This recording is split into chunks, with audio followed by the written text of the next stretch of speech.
After lengthy meetings, the Metropolitan Police suggested a less than adequate route, but the Pride Trust stood their ground, and the result this year has been to achieve a very high-profile route, which has brought gay people to the attention of more people than ever before.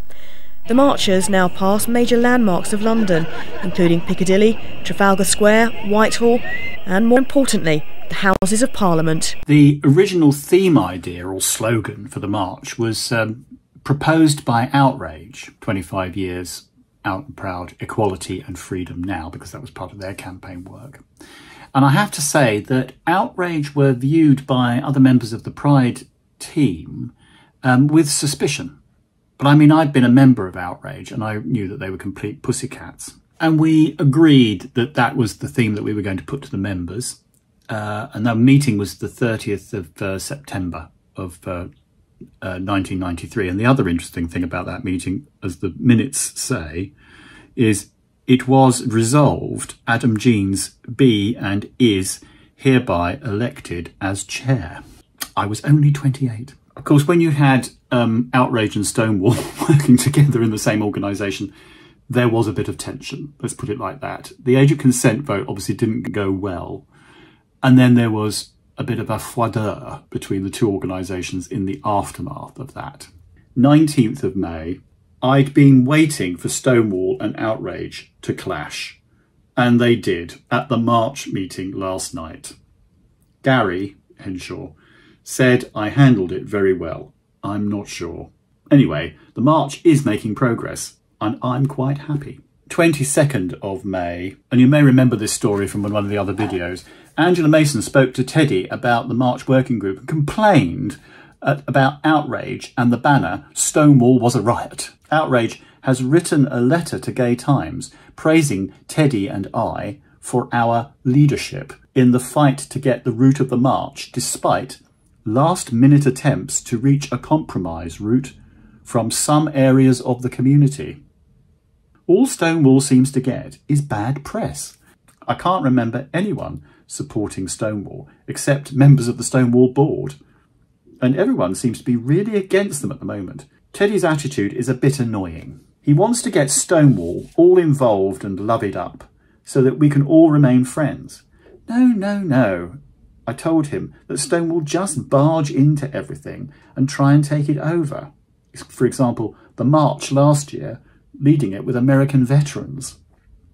You have to put your foot down.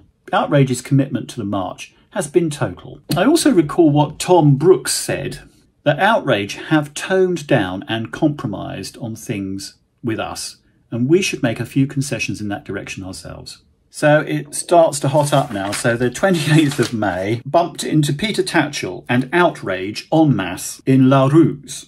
La Ruse was a bar owned by Danny LaRue. And Peter asked me if it was true that the two gay guys from the BBC who got a marriage allowance for making a partnership commitment were going to lead the Pride March, as Andy Saxton, who was the editor of Capital Gay, I think, had received a fax from Roger Good on Pride Trust notepaper to this effect.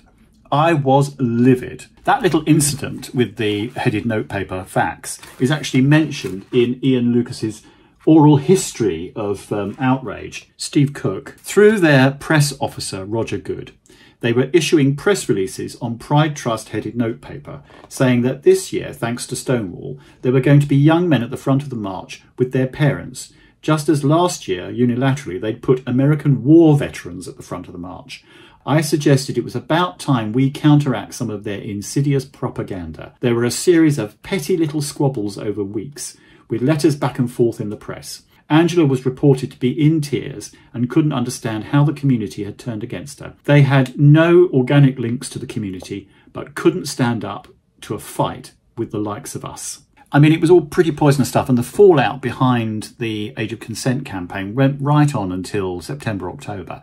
And in fact, I was asked by Angela, I think, to be the neutral chair of a meeting, a kind of summit, between Outrage and Stonewall, in order for them to clear the air in late September, which I did. And I have to say it was a really fascinating meeting, which of which there is a recording. The other thing that Stonewall did is that they organised for there to be a stage in Hyde Park to see the march off on the 25th anniversary with lots of lovies on it and people giving speeches. In fact, I gave a speech. Here is a picture of me giving that speech.